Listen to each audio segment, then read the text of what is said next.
crooked smile and a heart-shaped face.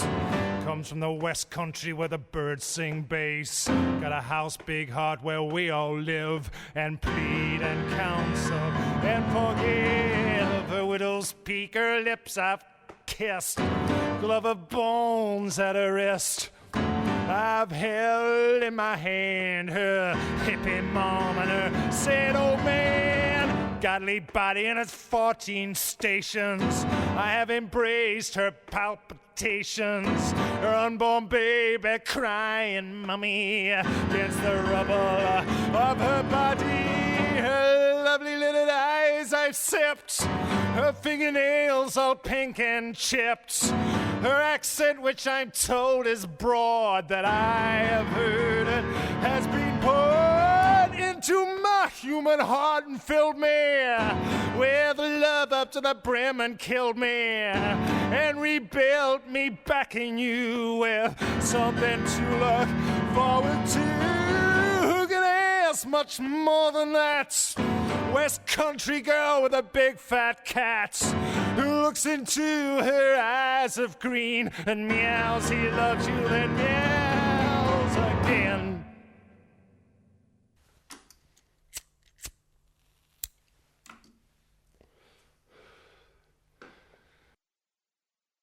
That was a song called West Country Girl.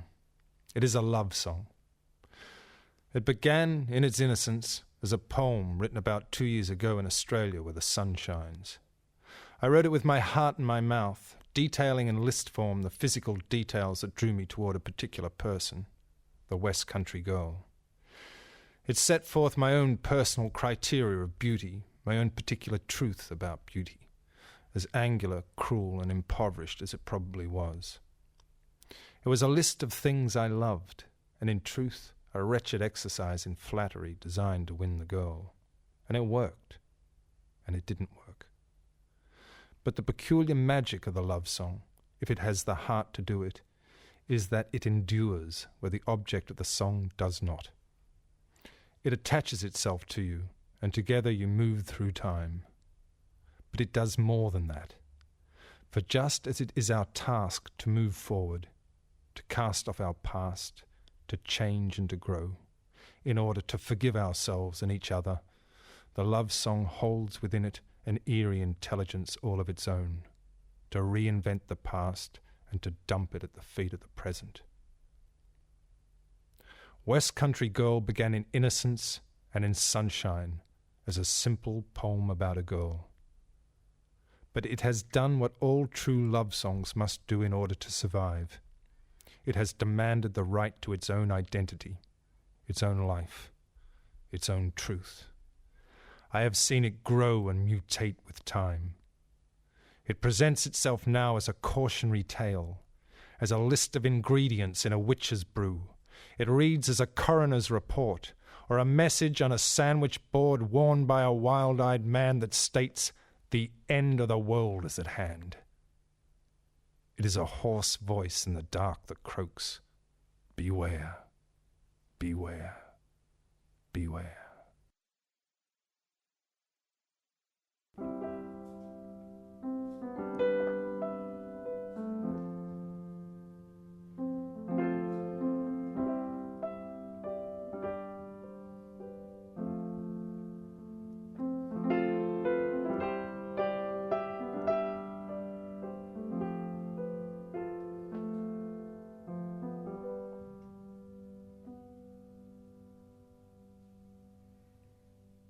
People just ain't no good.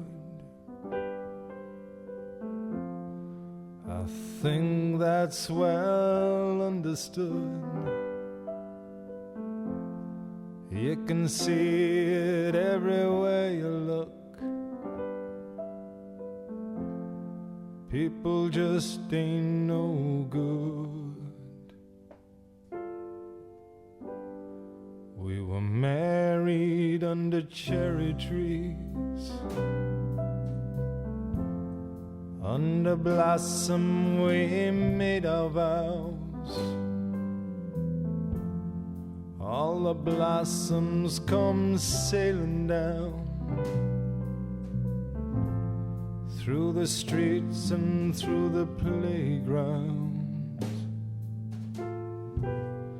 The sun would stream on the sheets, woken by the morning bird.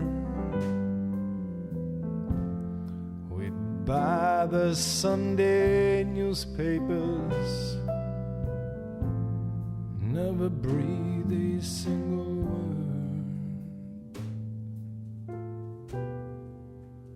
People, they no good.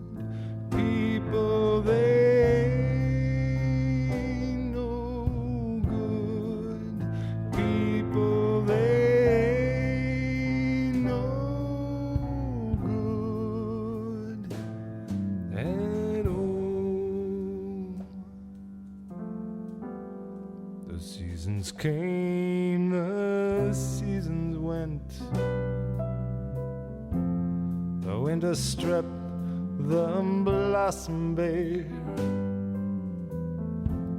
A different tree now lines the streets, shaking its fists in the air. The winter slammed us like a fist. Windows rattling in the gales, to which she drew the curtains down, made out of her wedding veils. People, they no good. People, they no good. People, they no good at all. To our loves send a dozen white lilies. To our loves send a rough cross of wood. To our love let all the pink-eyed pigeons coo. The people, they just ain't no good. To our love send back all your letters. To our love, a valentine of blood. To our love, let all the jaded lovers cry. That people, they just ain't no good.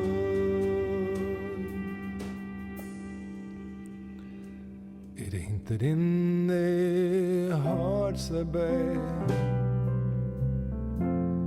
they can comfort you, some even try. They'll nurse you when you're ill of health, and they'll bury you when you go and die. It ain't that in their hearts they're bad, stick by you if they could. Oh, but that's just bullshit, baby. People just ain't no good. People, they no good. People, they no good. People, they no good at all.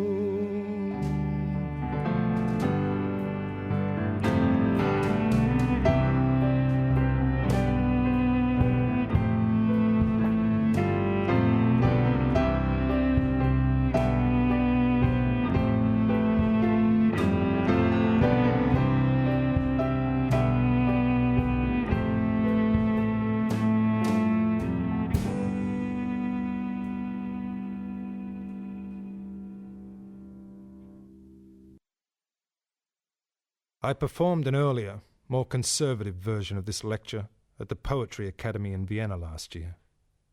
I was invited to go there and actually teach a group of adult students about songwriting. But first they wanted me to give a public lecture. The subject I chose was the love song, and in doing it, I mean standing up in front of a crowd of people and teaching, lecturing, I was filled with a host of conflicting feelings. The strongest, most insistent of these feelings was one of abject horror. Horror because my late father was an English literature teacher at the high school I attended back in Australia, where the sun shines.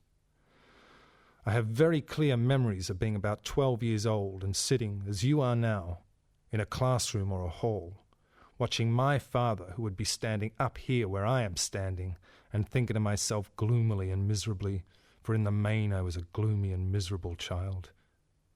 It doesn't really matter what I do with my life, as long as I don't end up like my father.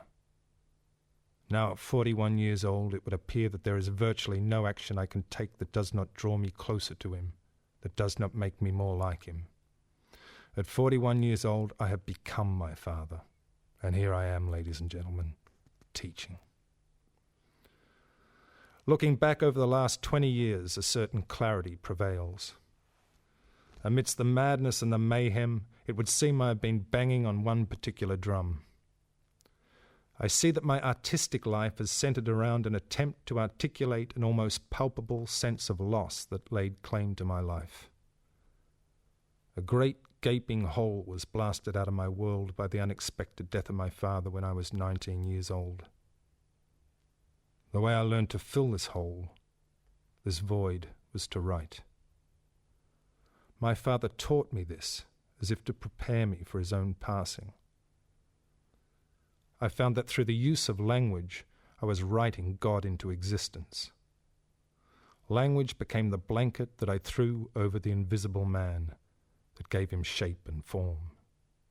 The actualizing of God through the medium of the love song remains my prime motivation as an artist. I found that language became a poultice to the wounds incurred by the death of my father. Language became a salve to longing. The loss of my father created in my life a vacuum, a space in which my words began to float and collect and find their purpose. The great W.H. Auden said, "The so-called traumatic experience is not an accident, but the opportunity for which the child has been patiently waiting. Had it not occurred, it would have found another, in order that its life become a serious matter." The death of my father was the traumatic experience Auden talks about that left the hole for God to fill. How beautiful the notion that we create our own personal catastrophes, and it is the creative forces within us that are instrumental in doing this. Here our creative impulses lie in ambush by the side of our lives, ready to leap forth and kick holes in it, holes through which inspiration can rise. We each have our need to create, and sorrow itself is a creative act.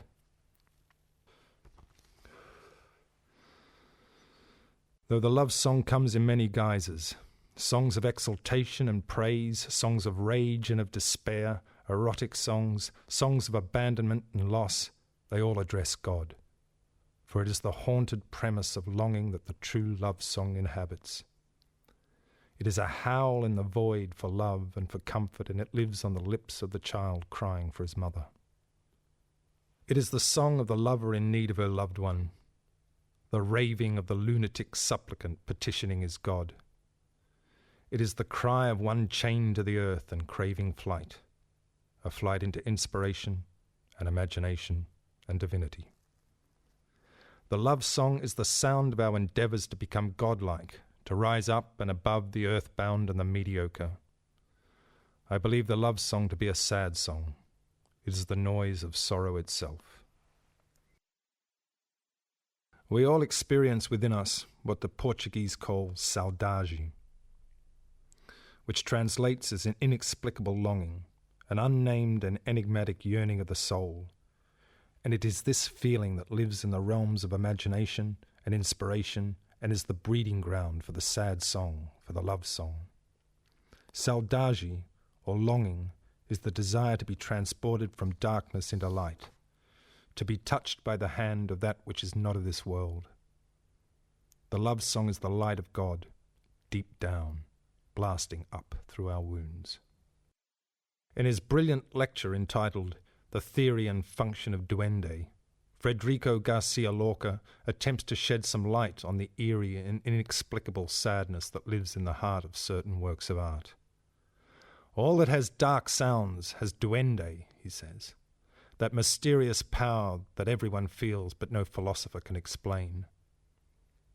In contemporary rock music, the area in which I operate, music seems less inclined to have at its soul restless and quivering the sadness that Lorca talks about. Excitement often, anger sometimes, but true sadness rarely. Bob Dylan has always had it. Leonard Cohen deals specifically in it. It pursues Van Morrison like a black dog, and though he tries, he cannot escape it. Tom Waits and Neil Young can summon it. My friends the Dirty Three have it by the bucket load, but all in all it would appear that duende is too fragile to survive the compulsive modernity of the music industry. In the hysterical technocracy of modern music, sorrow is sent to the back of the class, where it sits, pissing its pants in mortal terror. Sadness, or duende, needs space to breathe. Melancholy hates haste and floats in silence. I feel sorry for sadness as we jump all over it, denying it its voice and muscle it into the outer reaches. No wonder sorrow doesn't smile much. No wonder sadness is so sad. All love songs must contain duende because the love song is never simply happy. It must first embrace the potential for pain. Those songs that speak of love without having within their lines an ache or a sigh are not love songs at all, but rather hate songs disguised as love songs and are not to be trusted. These songs deny us our humanness and our God-given right to be sad, and the airwaves are littered with them. The love song must resonate with the whispers of sorrow and the echoes of grief. The writer who refuses to explore the darker regions of the heart will never be able to write convincingly about the wonder, the magic, and the joy of love. For just as goodness cannot be trusted unless it has breathed the same air as evil, the enduring metaphor of Christ crucified between two criminals comes to mind here. So within the fabric of the love song, within its melody, its lyric, one must sense an acknowledgement of its capacity for suffering.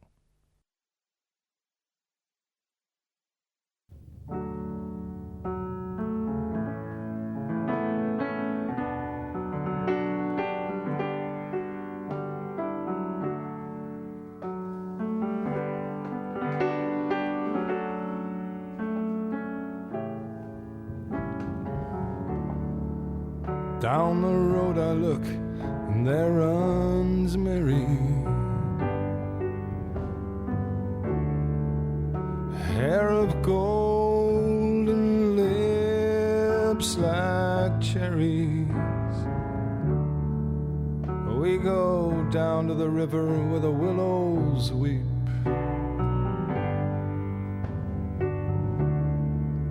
take a naked root for a lover's seat that rolls out of the bitten soil.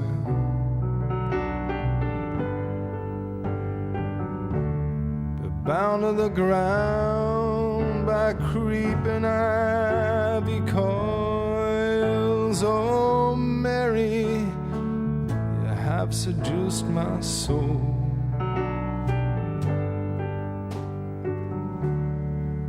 Forever a hostage of your child's world.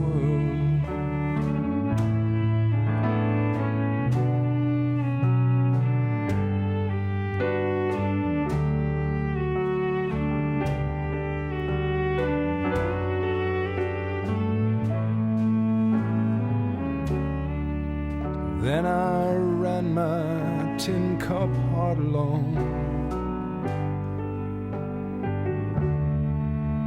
The prison of her ribs, or the toss of her curls, that little girl goes wading in, rolling her dress up past her knee, and turning these waters into wine. She planted all the willow vines.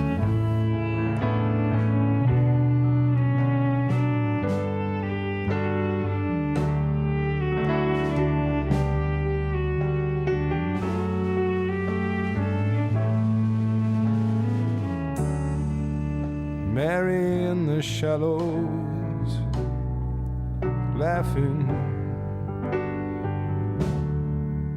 over where the carp darted, spooked by the new shadows that she's cast across these sad waters and across my heart.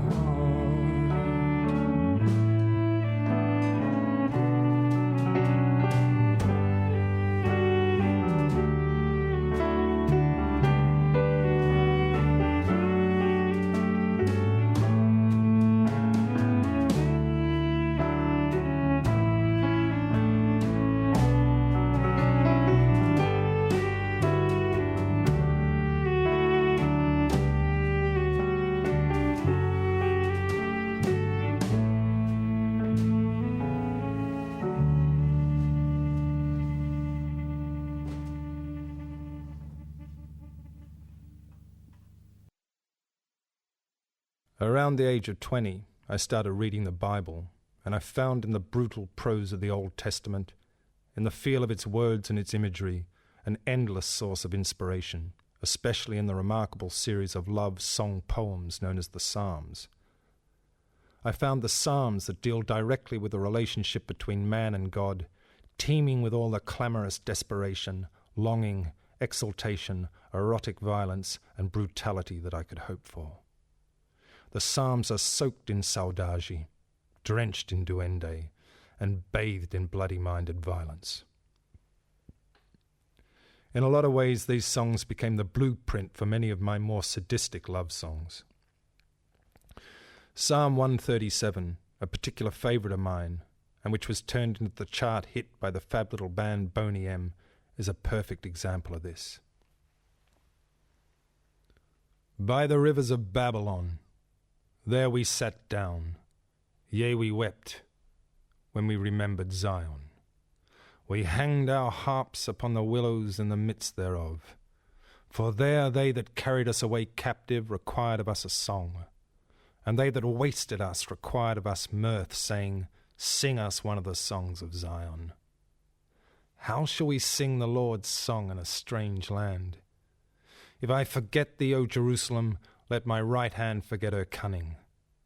If I do not remember thee, let my tongue cleave to the roof of my mouth, if I prefer not Jerusalem above my chief joy. Remember, O Lord, the children of Edom in the day of Jerusalem, who said, raise it, even to the foundation thereof. Daughter of Babylon, who art to be destroyed, happy shall he be that rewardeth thee as thou hast served us. Happy shall he be that taketh and dasheth thy little ones against the stones. Here the poet finds himself captive in a strange land and is forced to sing a song of Zion. He declares his love to his homeland and dreams of revenge. The psalm is ghastly in its violent sentiments as he sings to his God for deliverance and that he may be made happy by murdering the children of his enemies. What I found time and time again in the Bible, especially the Old Testament, was that verses of rapture, of ecstasy, and love could hold within them apparently opposite sentiments, hate, revenge, bloody-mindedness, etc., that they were not mutually exclusive. This idea has left an enduring impression upon my songwriting. The love song must be born into the realm of the irrational, the absurd, the distracted, the melancholic, the obsessive, and the insane, for the love song is the clamour of love itself, and love is, of course, a form of madness. Whether it is the love of God or romantic, erotic love, these are manifestations of our need to be torn away from the rational, to take leave of our senses, so to speak. Love songs come in many forms and are written for a host of reasons. As declarations of love or revenge, to praise or to wound or to flatter. I have written songs for all of these reasons, but ultimately the love song exists to fill, with language, the silence between ourselves and God, to decrease the distance between the temporal and the divine. But within the world of modern pop music, a world that deals ostensibly with the love song, true sorrow is just not welcome. Of course there are exceptions, and occasionally a song comes along that hides behind its disposable plastic beat a love lyric of truly devastating proportions.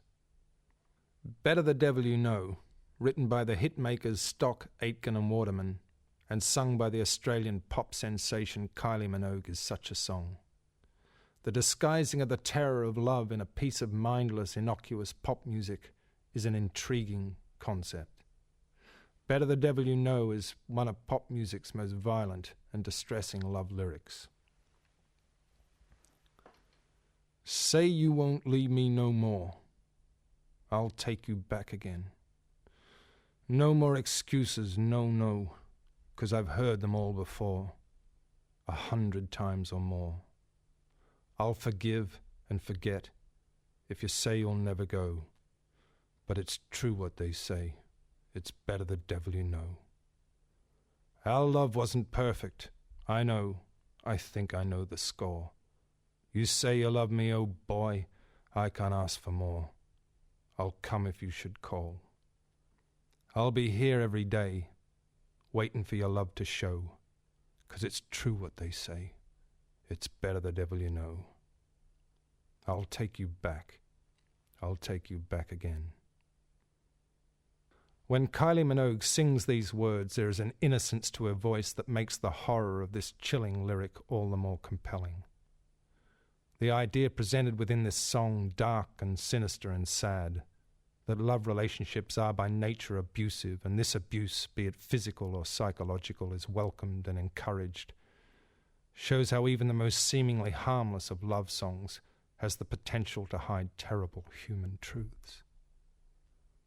Like Prometheus chained to his rock, so that the eagle can eat his liver night after night, Kylie becomes love's sacrificial lamb, bleating an earnest invitation to the drooling, ravenous wolf, that he may devour her time and time again, all to a groovy techno beat. I'll take you back again, indeed. Here the love song becomes a vehicle for a harrowing portrait of humanity not dissimilar to the Old Testament Psalms. And both are messages to God that cry out into the yawning void in anguish and self-loathing for deliverance. As I said earlier, my artistic life is centered around the desire, or more accurately the need, to articulate the various feelings of loss and longing that have whistled through my bones and hummed in my blood throughout my life. In the process, I've written about 200 songs, the bulk of which I would say were love songs. Love songs, and therefore, by my definition, sad songs. Out of this considerable mass of material, a handful of them rise above the others as true examples of all I have talked about. Sad Waters, Black Hair, I Let Love In, Diana, From Her to Eternity, Nobody's Baby Now, Into My Arms, Lime Tree Arbor, Lucy, Straight to You. I am proud of these songs. They are my gloomy, violent, dark-eyed children. They sit grimly on their own and they do not play with the other songs. Mostly they were the offspring of complicated pregnancies and difficult and painful births. Most of them are rooted in direct personal experience and were conceived for a variety of reasons. But this ragtag group of love songs are, at the death, all the same thing. Lifelines thrown into the galaxies by a drowning man.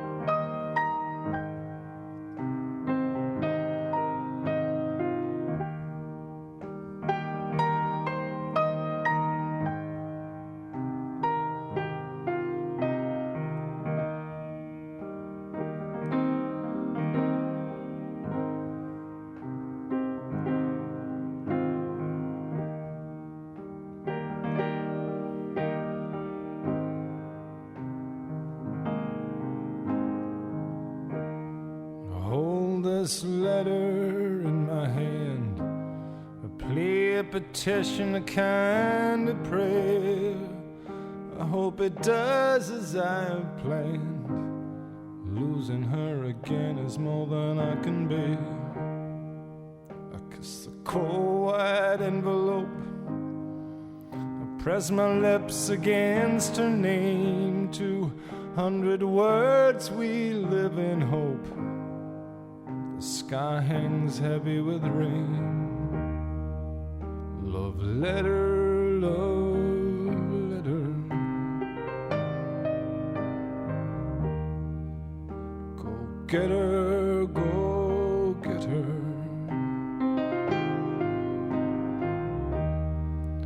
Love letter, love letter. Go tell her, go tell her.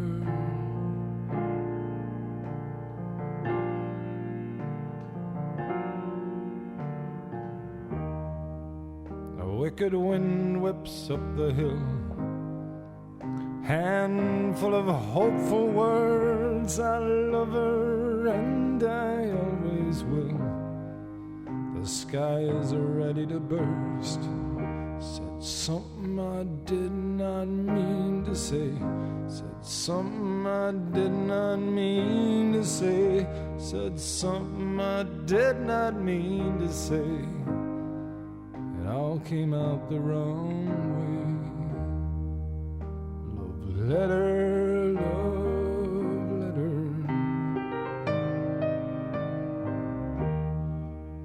Go get her, go get her. Love letter, love letter. Go tell her, go tell her.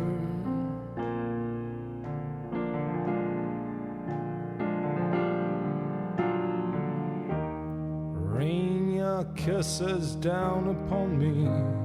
Rain your kisses down in the storms. And for all who'll come before me in your thin and fading forms. Going out of my mind will leave me standing in the rain with a letter and a prayer whispered on the wind. Come back to me. Come back to me. Oh, baby, please come back to me.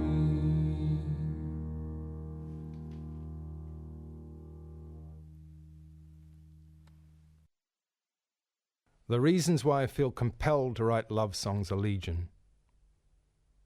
Some of these came clearer to me when I sat down with a friend of mine who, for the sake of his anonymity, I will refer to as G. G and I admitted to each other that we both suffered from the psychological disorder that the medical profession terms erotographomania. Erotographomania is the obsessive desire to write love letters.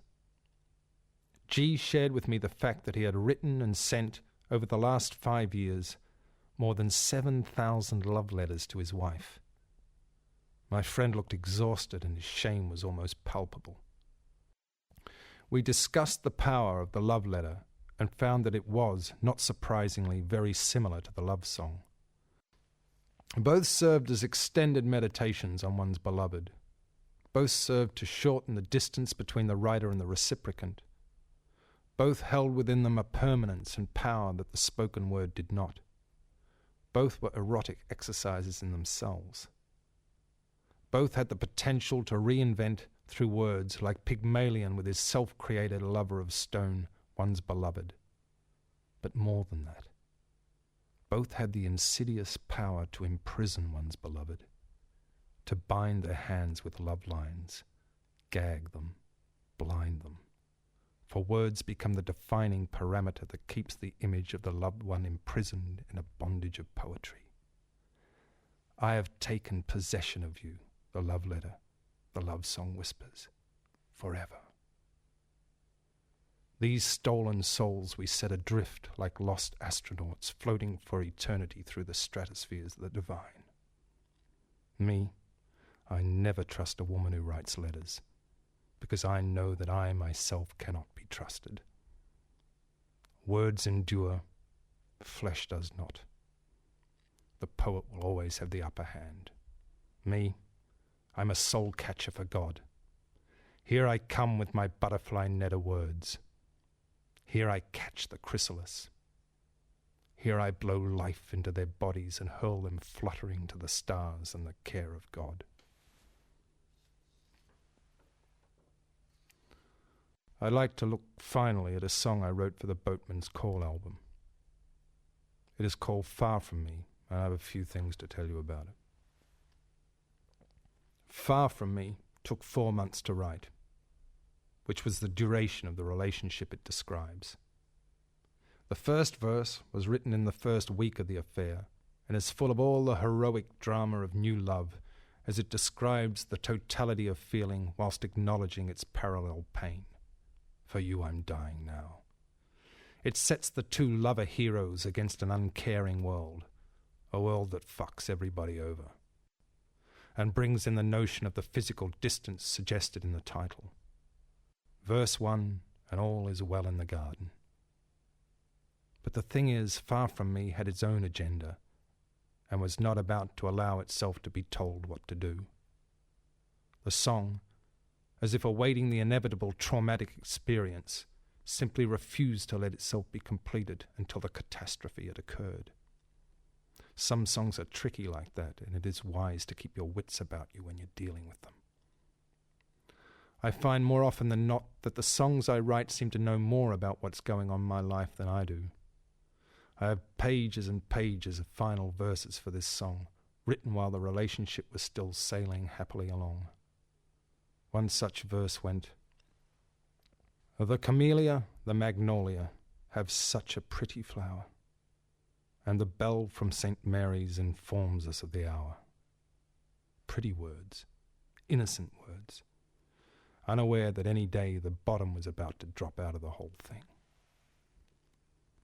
As I wrote the final verse of Far From Me, it became clear that my life was being dictated by the largely destructive ordinance of the song itself, that it had its own inbuilt destiny over which I had no control.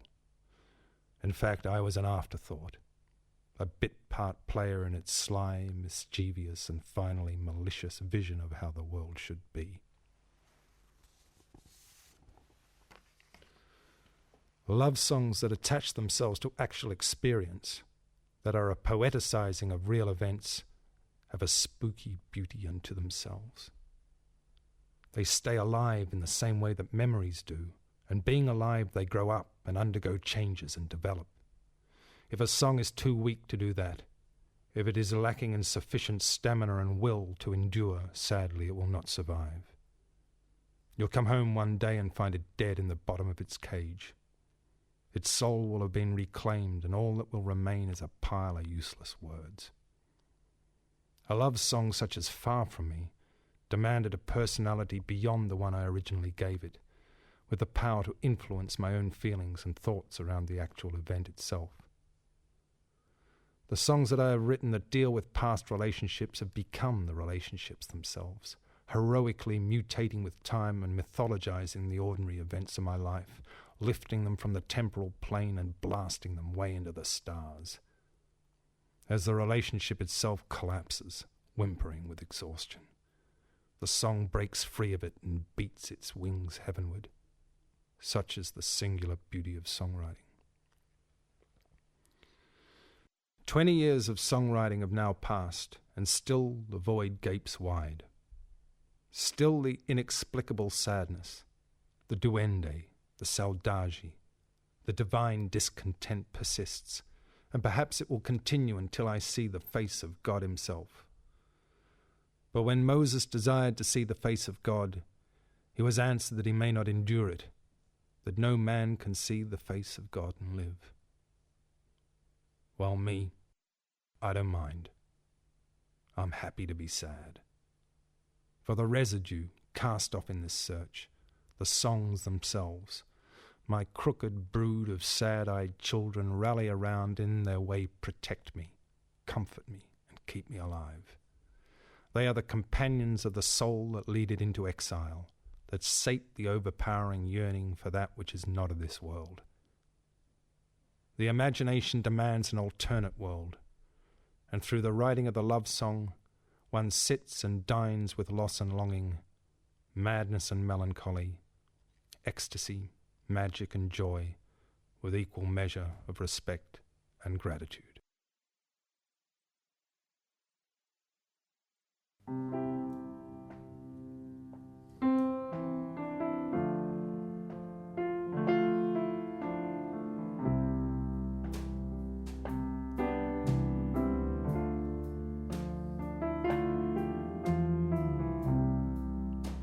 For you, dear, I was born, and for you I was raised up. For you I've lived, for you I will die, for you I'm dying now.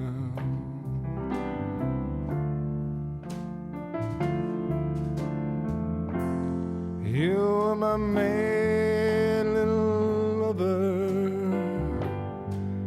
in a world where everybody fucks everybody else over. You are so far from me,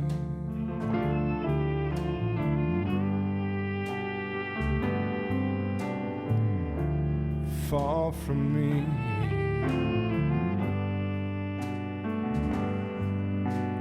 Way across your cold neurotic sea,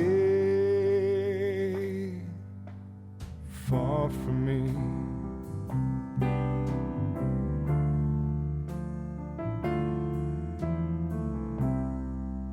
I would talk to you of all manner of things. With a smile you would reply,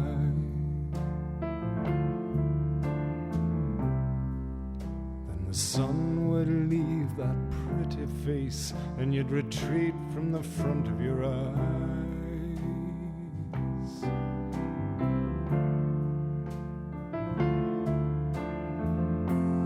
People keep telling me you're doing your best.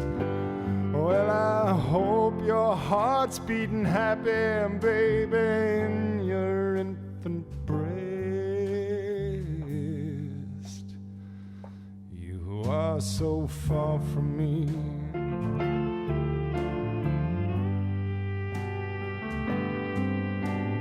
far from me.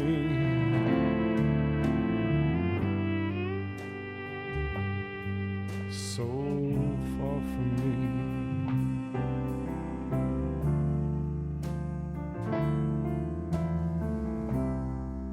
There is no knowledge, but I know it. There's nothing to learn from that vacant voice as it comes sailing to me across the line, from the ridiculous to the sublime.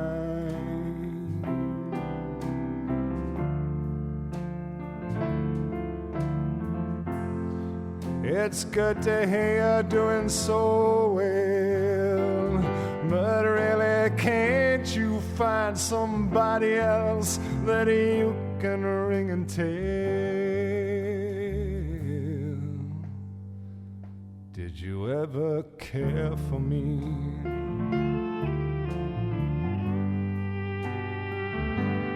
Were you ever there for me? You who are so far from me.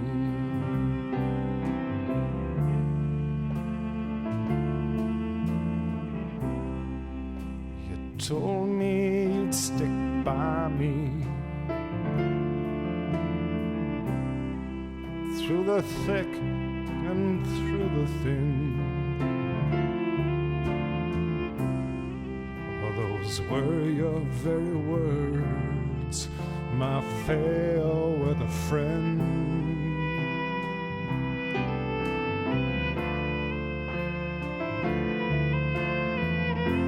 You were my brave-hearted lover, with the first taste of trouble when running back to mother. So far from me.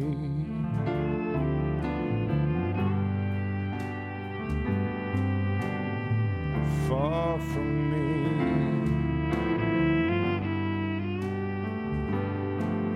Suspended in your bleak and fishless sea,